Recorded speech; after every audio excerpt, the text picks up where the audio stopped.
Hello everyone, I hope आपकी exam की तैयारी बहुत अच्छे से चल रही होगी और आपने यूनिट नंबर 1, 2 कंप्लीट कर लिया होगा। और इस वीडियो में मैं बात करूंगा यूनिट नंबर 3 के बारे में। मैं सारे के सारे कॉन्सेप्ट एक्सप्लेन करूंगा आपको। तो सबसे पहले हम जानते हैं सिलेबस के बारे में।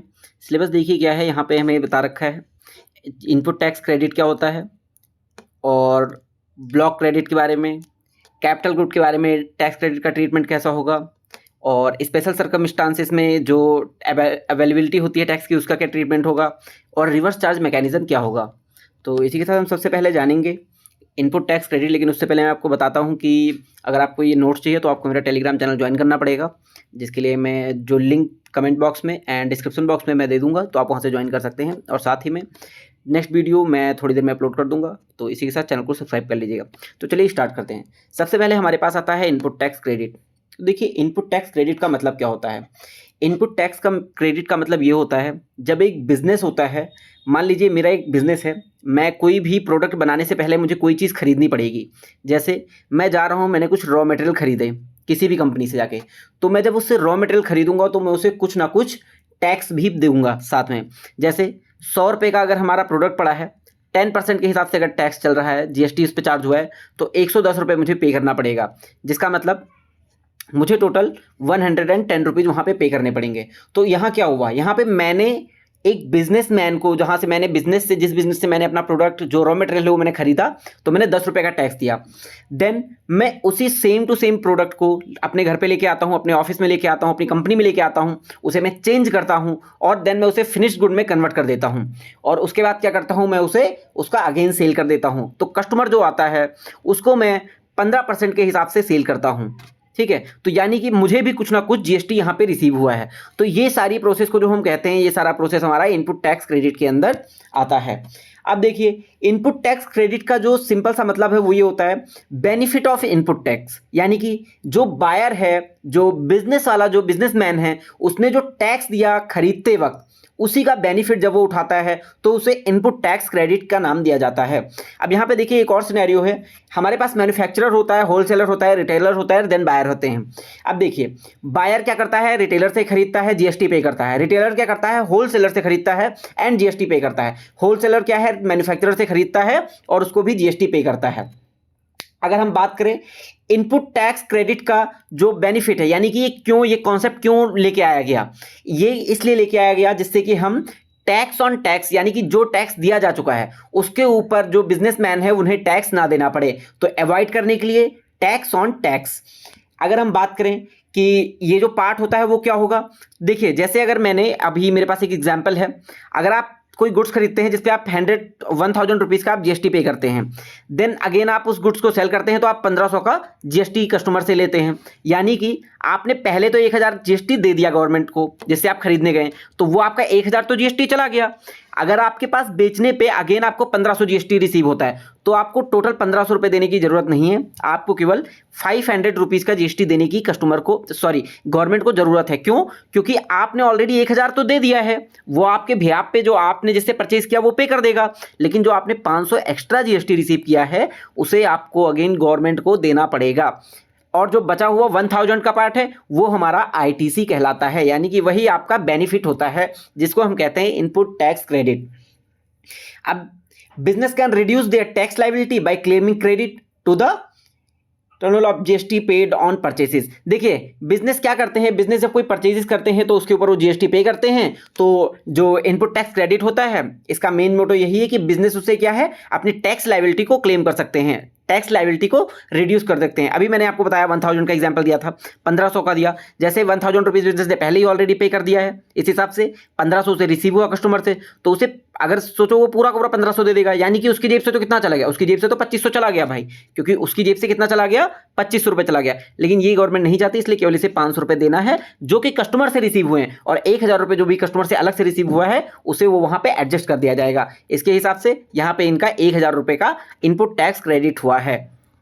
अब इसके ऊपर क्लेम कब कर सकते हैं आप आईटीसी का? सबसे पहले मेन इंपॉर्टेंट थिंग, आप एक रजिस्टर्ड पर्सन होने चाहिए, आपकी जो बिजनेस है वो रजिस्टर्ड होना चाहिए जीएसटी के अंदर, आपके पास वैलिड टैक्स इनवाइस होना चाहिए। आप देखते होंगे आप कोई नॉर्मल शॉप पे जाते हैं और वहाँ पे वो कागज़ पे एक बिल लिख के दे देते हैं कि आपसे वो जीएसटी मांगते हैं, वो नहीं मांगते उसमें जीएसटी।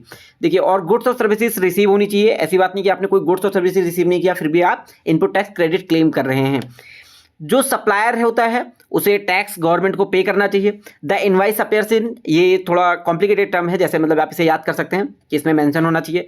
और गुड्स और सर्विसेज जो है वो बिजनेस पर्पस के लिए यूज होना चाहिए। आप अगर पर्सनल यूज के लिए कोई भी गुड्स और सर्विसेज अगर एक्वायर करते हैं, अगर आप रिसीव करते हैं, तो उसका आप इनपुट टैक्स क्रेडिट नहीं ले सकते। लेकिन अगर वो जो गुड्स और सर्विसेज अगर आप बिजनेस पर्पस के लिए यूज कर रहे हैं, बिजनेस के लिए आपने खरीदा है, तो उसके लिए आप आईटीसी क्लेम कर सकते हैं। इसके बाद हमारे पास सबसे पहले आता है question number 1, mister Aman by goods worth ₹50,000, जिसमें उन्होंने 9,000 का जीएसटी पे किया और ये उसे बिजनेस के लिए यूज करेंगे इस गुड्स को। तो यहाँ पे इसका मतलब क्या है, सारी की सारी कंडीशन फुलफिल्ड है। सबसे पहले एक यहाँ पे गुड्स खरीदा गया है, जीएसटी पे किया गया है और बिजनेस के लिए खरीदा गया है, तो यहाँ पे सारी की सारी कंडीशन फुल है। इसका मतलब जो यहाँ पे मिस्टर अमन है वो 9,000 का इनपुट टैक्स क्रेडिट रिसीव कर सकते हैं। नेक्स्ट आता है क्वेश्चन नंबर 2, कैन आईटीसी भी claimed on goods purchase for personal use, यानी कि अगर आप कोई वस्तु, कोई गुड्स सर्विसेज अगर आप पर्सनल यूज के लिए एक्वायर करते हैं, रिसीव करते हैं, तो क्या उस पर जो आईटीसी वो क्लेम कर सकते हैं? तो उस पर आप आईटीसी क्लेम नहीं कर सकते। No ITC can only be claimed on goods services use for business. ITC आप केवल उन्हीं गुड्स और सर्विसेज का यूज क्लेम कर सकते हैं जो कि बिजनेस के लिए, बिजनेस पर्पज के लिए यूज किया जा रहा हो। नेक्स्ट हमारे पास आता है ineligible and block credit section. Ineligible यानी कि इसका मतलब क्या है कि आप उसका आईटीसी इनपुट टैक्स क्रेडिट आप उसका रिसीव नहीं कर सकते हैं। तो सर्टेन एक्सपेंसेस आर ब्लॉक्ड, कुछ खर्चे कैसे होते हैं उन्हें ब्लॉक कर दिया जाता है जिसका आप आईटीसी क्लेम नहीं कर सकते, भले ही आपने उसका जीएसटी पे किया हो। फूड बेवरेजेस है, जिम मेंबरशिप है, कंस्ट्रक्शन हो रही है कोई मूवेबल इमूवेबल प्रॉपर्टी का, जैसे आप कोई बिल्डिंग वगैरह बना रहे हैं, गुड्स और सर्विसेज अगर आपने पर्सनल यूज़ के लिए एक्वायर करी है या फिर रिसीव करी है, तो उसके लिए भी आप यूज़ नहीं कर। देन हमारे पास आता है क्वेश्चन नंबर 1, जिसमें क्या क्वेश्चन से इसी कॉन्सेप्ट से रिलेटेड पूछा गया है। अ कंपनी बाइस लंच फॉर स्टाफ, 5,000 रुपये का इन्होंने लंच खरीदा जिसपे 900 रुपये का जीएसटी पे किया, क्या ये आईटीसी क्लेम कर सकते हैं? तो ये आईटीसी क्लेम नहीं कर सकते। क्यों? क्योंकि मैंने पहले ऑलरेडी मेंशन किया है, फूड और बेवरेजेस पे ये लोग आईटीसी क्लेम नहीं कर सकते हैं। इस हिसाब से no ITC is blocked for food beverages unless use for resale. ITC यहाँ पे अलाउड नहीं होगा क्योंकि इन्होंने स्टाफ लंच के लिए ये चीज़ें खरीदी हैं। क्वेश्चन नंबर 2, आप business purchases a car from CEO 10 lakh and 1,80,000 GST उस पर पे किया। एक बिजनेस है जिसने परचेज किया है कार, किसके लिए? सीईओ के लिए, ना कि बिजनेस यूज के लिए। तो क्या इस पे आईटीसी क्लेम कर सकते हैं? No, ITC on motor vehicle for personal और नॉन ट्रांसपोर्ट यूज ब्लॉक, यानी कि ये पर्सनल यूज के लिए खरीदी हुई चीज़ है, पर्सनल यूज के लिए इन्होंने इसे खरीदा है, तो ये उसके अंदर आता है जिसमें इसे ब्लॉक कर दिया जाता है, यानी कि आईटीसी इनको 1,80,000 रुपये का नहीं मिलेगा, इसे ब्लॉक कर दिया गया है। कॉन्सेप्ट नंबर 3 की अगर हम बात करें तो आता है अप्रोचमेंट ऑफ क्रेडिट, यानी कि कैसे कैसे डिवाइड करना है। मान लीजिए एक कोई पर्सन है, उन्होंने आधा पार्ट तो कंपनी के लिए खरीदा, आधा पार्ट अपने घर के लिए खरीदा, पर्सनल यूज के लिए खरीदा, तो उसको कैसे डिवाइड करेंगे? If goods and services are use for both business and personal use और for taxable and exempt supplies, ITC must be apportioned, यानी कि उसे रेशियो में डिवाइड कर देना पड़ेगा। अगर कोई बिजनेस और पर्सनल यूज दोनों चीज़ों के लिए खरीद रहा है, ओनली द बिजनेस और taxable portion of ITC can be claim, यानी कि अगर कोई बिजनेस पोर्शन के लिए जितना भी जो जीएसटी पे किया गया है उतना ही आईटीसी क्लेम किया जा सकता है। जैसे हमारे पास यहाँ पे 100 रुपये हैं, इसमें से 40 रुपये का जो जीएसटी दिया गया था वो पर्सनल यूज के लिए दिया गया था, 60 रुपीज़ का जो जीएसटी दिया गया था वो बिजनेस यूज के लिए दिया गया था। इस हिसाब से यहाँ पे केवल 60 रुपीज़ का ही इनको आईटीसी इनपुट टैक्स क्रेडिट मिलेगा। क्वेश्चन नंबर 1 की अगर हम बात करें, mister Ravi uses a mobile connecting costing ₹1,000 plus 180 GST, जिसमें से क्या करते हैं, मिस्टर रवि क्या है, एक पर्सन है जिन्होंने 1,000 रुपये का एक मोबाइल कनेक्शन खरीदा और 180 रुपये इन्होंने जीएसटी पे करा, जिसमें से 50% क्या है वो बिजनेस के लिए यूज़ करते हैं।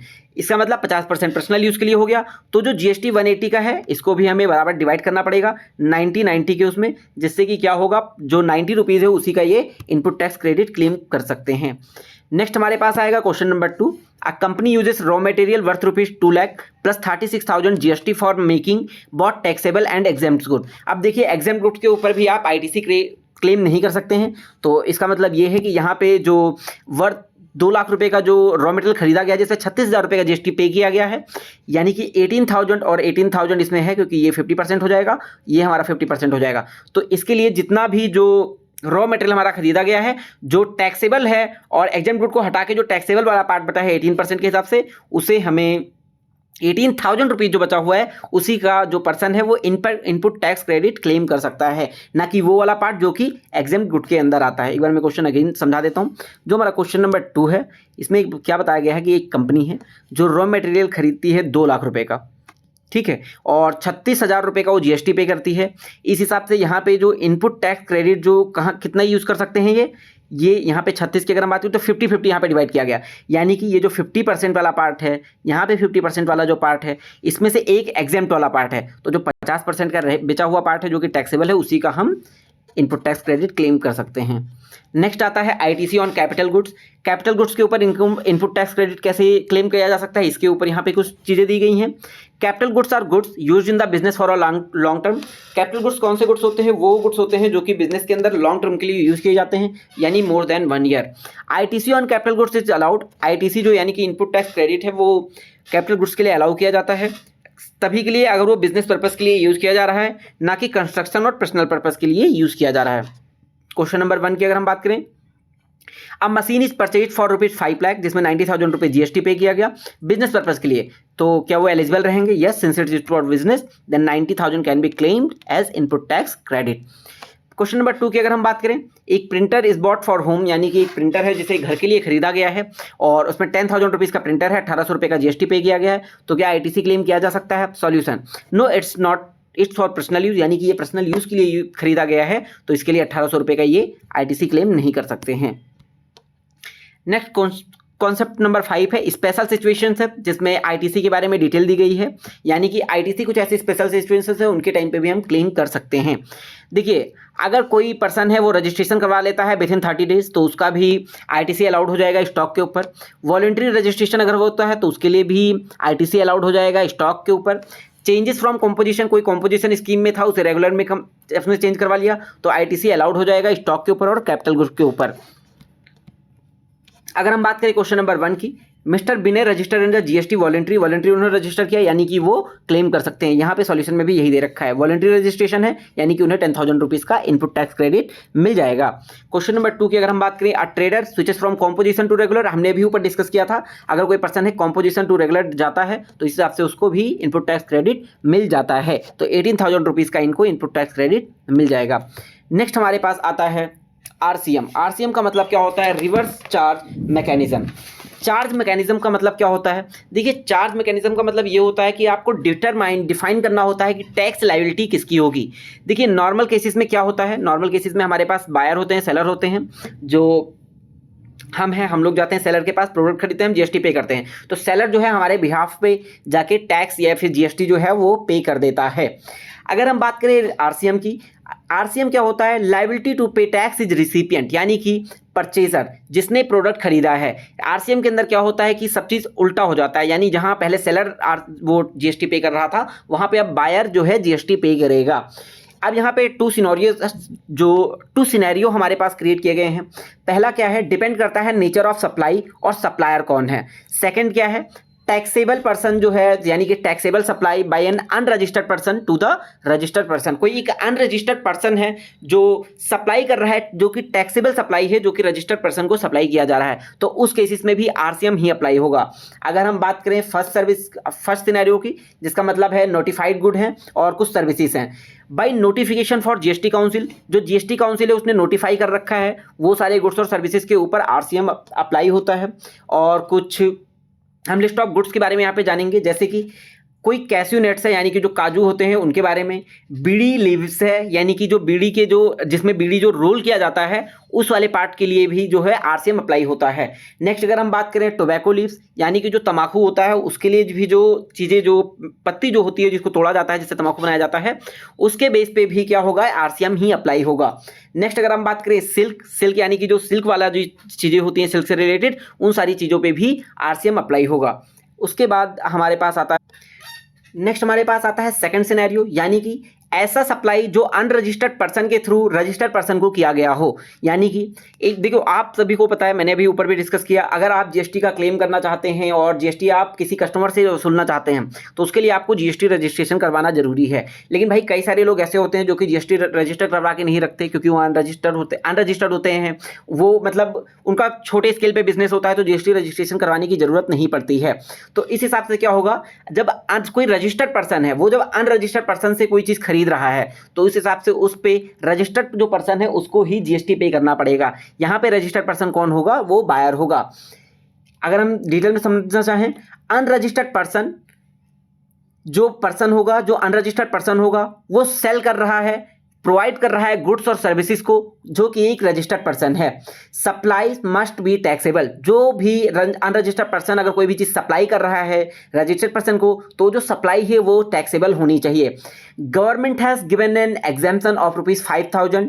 यानी कि यहाँ पे एक और चीज है, गवर्नमेंट ने 5,000 रुपये का जो एग्जाम्पशन है वो मेंशन कर रखा है। मान लीजिए कोई अनरजिस्टर्ड पर्सन है, वो रजिस्टर्ड पर्सन को कुछ चीजें सप्लाई कर रहा है, अगर वो डेली का डेली केवल 5,000 रुपये तक की लिमिट के अंदर रहता है तो उसके ऊपर जो आरसीएम होता है वो अप्लाई नहीं होगा। यानी कि उसके ऊपर आरसीएम अप्लाई करने की जरूरत नहीं है। पर डे 5,000 रुपये तक ही होना चाहिए। ऐसा नहीं है कि ए 5,000 का कर रहा है, बी 5,000 का कर रहा है, सी का 5,000 का कर रहा है। ऐसा होगा तो फिर वो आरसीएम उसके ऊपर चार्ज होने लग जाएगा। अब इसके रिलेटेड कुछ हमें प्रोविजंस दिए गए हैं। प्रोविजंस की अगर हम बात करें, रिसिपिएंट जो है वो रजिस्टर्ड होना चाहिए जीएसटी एक्ट के अंडर में। Not eligible for composition scheme, अगर कोई पर्सन जो है कॉम्पोजिशन स्कीम के अंदर है वो इस चीज के लिए एलिजिबल नहीं है। ITC on RCM tax amounts can only claim bye recipient. जो इनपुट टैक्स क्रेडिट होता है, अब देखिए जो टैक्स भरेगा वही टैक्स क्लेम करेगा।